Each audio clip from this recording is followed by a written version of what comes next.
Good morning mga friends! For today's video, itutur ko kayo sa aming tinitirhang hotel dito sa Manila Bay. Ang pangalan ng hotel mga friends, The Regents Hotel, Manila Bay. So ito yung front door. At dito naman sa side na to, may mirror at may show cabinet. Mayroon ding telepon dyan mga friends kung may mga kailangan tayo sa baba or kung may problema dito sa loob ng unit na to, pwede tayong tumawag dyan sa reception para inform natin sila kung ano yung problema. So may wall clock din dyan mga friends or may orasan.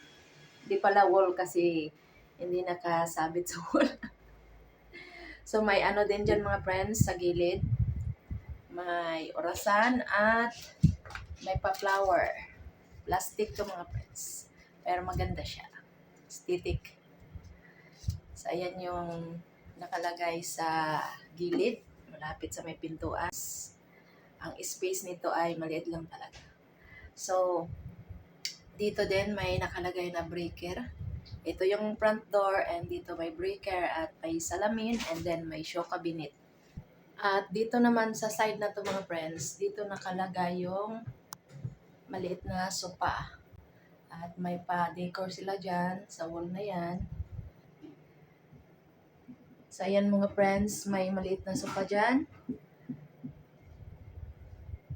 At dito naman sa side na to mga friends, dito sa kabilang side, may nakalagay na bar counter. So, kung dito ka sa harap ng salamin, makikita mo agad yung bar counter. Tabi lang din siya ng pintuan. So, ayan yung bar counter mga friends. May pa-decor dyan. May mga candle at may pa-flower. Plastic lang yan mga friends. So, ayan yung bar counter nila. At dito na side, may cabinet, may decoration din dyan. At may heater at ito, yung may toaster dito. At may heater. At may dalawang upuan. So, ayan mga friends. So, ang katabi niyan, sa bar counter, ano na siya, kitchen sink or lababo. At yung lutuan, yung rice cooker. So, ito, hinugasan ko na to kagabi, pinapatulo ko lang. At mayroon din kape dyan and sugar at yung binili namin kahapon sa Alphamart. At dito yung mga cabinets mga friends. So, ayan, may mga ano dyan, sando, kutsilyo, etc. Gunting. So, ito yung cabinet niya mga friends. Dito naman nakalagay yung mga kutsara, tinidor, at marami pang iba. So, ito walang laman to mga friends. So, ayan yung cabinet niya mga friends. Maliit lang ang space, pero organized siya. So, ayan, may rinse hood dyan para pag nagluluto, hindi mangangamoy dito sa loob ng unit. So, dito rin banda, dito sa side na to, may cabinet din. So, ito pala yung lutuan. Electric yan, electric stove. At dito may cabinet dito, tapos may ref. So, walang laman ang ref mga friends. Tubig lang at saka yung kunting sangkap na binili namin kahapon, chicken. Hindi ko na lang bubuksan dahil walang laman masyado. So, kunti lang ang laman. So, dito, mayroong oven, may refrigerator, at ang katabi niyan may television. Tapos, dito na lang nilagay yung maliit na table at yung upuan na may storage din. So, ayan siya. So, ito yung sala mga friends. And, ayun yung kwarto namin na tinutulugan.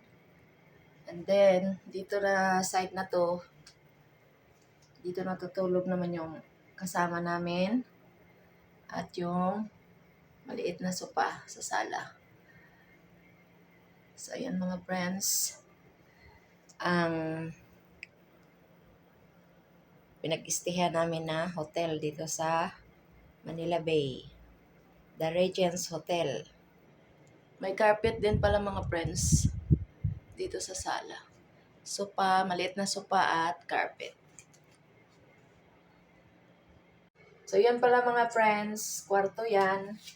Yan yung may balcony at yung isa naman, yung may pintuan na nakasarado, kwarto din yun.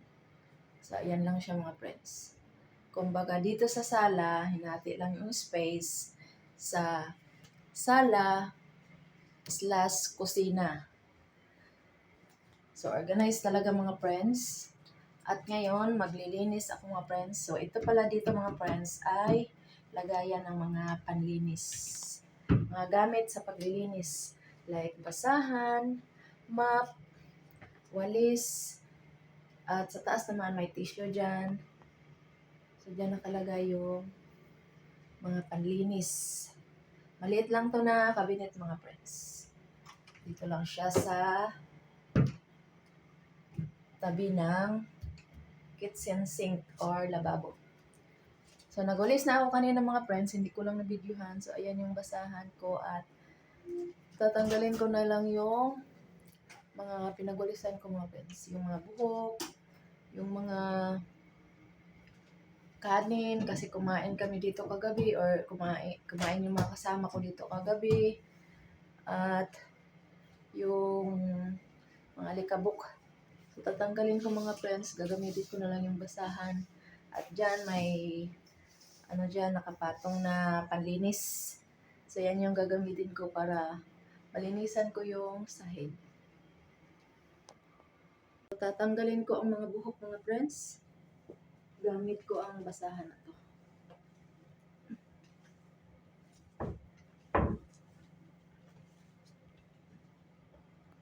Ito kasi siya.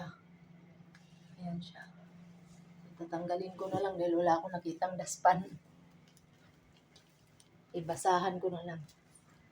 Basahan ko na lang ang gagamitin.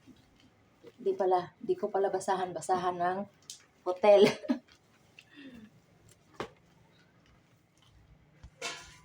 So, dito ko siya ilagay mga friends, yung nadampot ko na mga dumi. Dito kasi sa ilalim ng lababo may nakalagay na garbage or trash bin. So, dyan ko na lang ilalagay. May maliit na vacuum ako nakita mga friends. Dito nakalagay sa baba. Dito sa may shoe cabinet. So, ayan siya mga friends, oh. Ayan, maliit na vacuum. Gamit ko pa yung basahan kanina. Akala ko walang dustpan. Kaya pala, wala akong nakitang dustpan dahil may vacuum. So,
Itong rice cooker, Hanabishi ang tatak.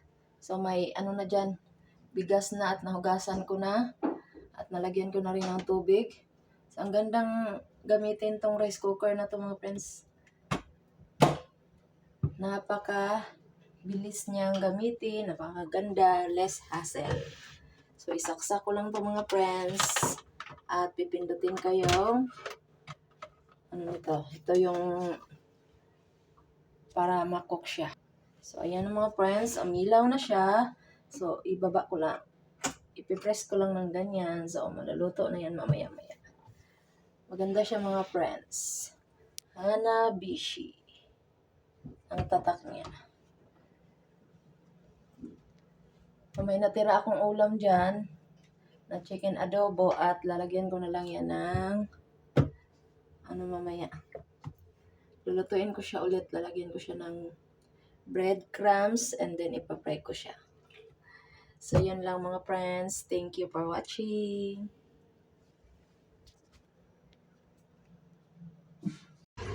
So, ayan na yung hotel mga friends na pinag-istihan namin pansamantala. The Regents Hotel, Manila Bay. Ganyan siya mga friends, oh. Ang taas niyan mga friends. Nasa 33rd floor kami. 33.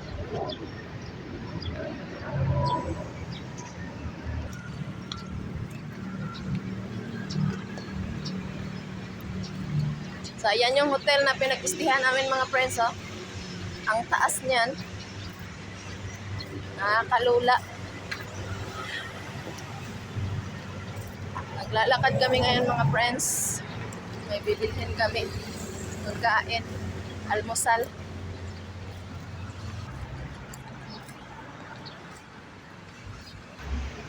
May malaking hotel din katabi ng hotel na pinag-istihan namin mga friends. Ayan o, ang taas din yan. Sobrang taas ng mga hotel. Dito malapit sa Manila Bay. Manila Bay na nga pala ito mga friends. Dito kami bibili sa Alphamart mga friends.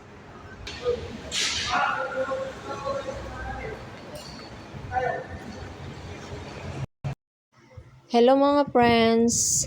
Bumili ako ng gata sa Alphamart at yung pagkain namin mga friends. So tinanggal ko yung sounds nito mga friends dahil baka makapiright ako. May sounds kasi yung Alphamart kaya enough ko na lang yung sounds niya. At bumili rin ako dyan mga friends ng breadcrumbs dahil may chicken akong nabili sa bahay. Binili yun ang kasama namin dun sa hotel na pinag-istihan namin pansamantala. So, nagdagdag na lang ako mga friends ng breadcrumbs para i-fry ko yung chicken. Para may ulam kami sa almusal, tanghalian at hapunan. At kumuha din ako dyan mga friends or bumili din ako dyan ng itlog at yung gatas, breadcrumbs, at yung ano mga friends, iba pang pangangailangan namin sa bahay. So, hindi ko na nabidyohan yung iba mga friends na nabili namin, tsaka yung pagbabayad ko sa counter dahil nagmamadali kami sa araw na yan. Inom tayo ng gatas mga friends. May sliced bread. Walang palaman. Sausaw ko na lang sa gatas. Ang nagastos ko pala kanina, binayaran ko yung binili namin sa Alphamart. 367. Bumili kaming gatas. Bumili akong itlog. So, marami pang iba. So, yun mga friends, ang nabayaran ko. 367.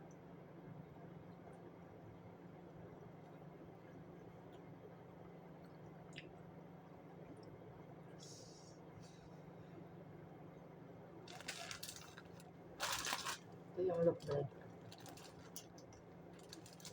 Or sliced bread.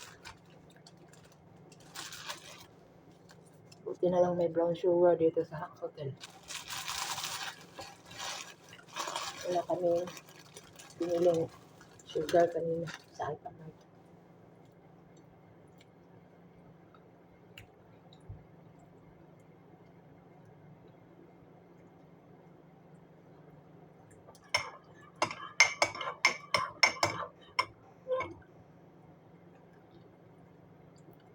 So kami lang dito ngayon mga friends. Umalis yung kasama namin. Kayo ng slide dito sa aming tinitirhan ng hotel. So dito banda, mayroong nakalagay na decoration dyan. Dyan sa taas.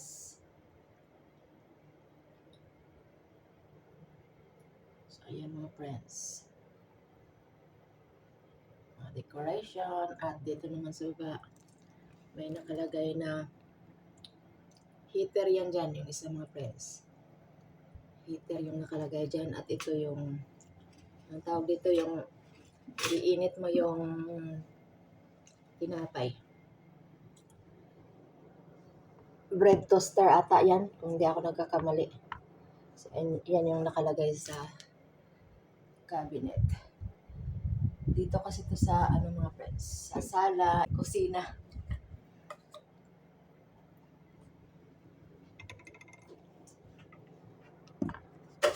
So, tapusin ko lang yung pag-inom ko ng, mga friends, gatas at kain ng tinapay.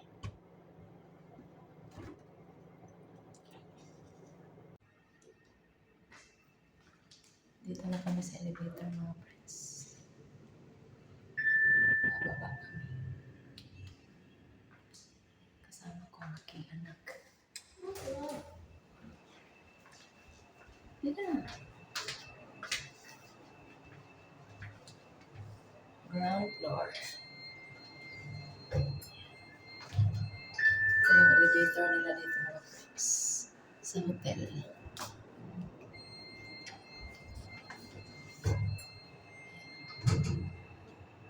33 floor kami. Ground floor na mga friends. Ito yung ground floor nila. Ito yung lobby.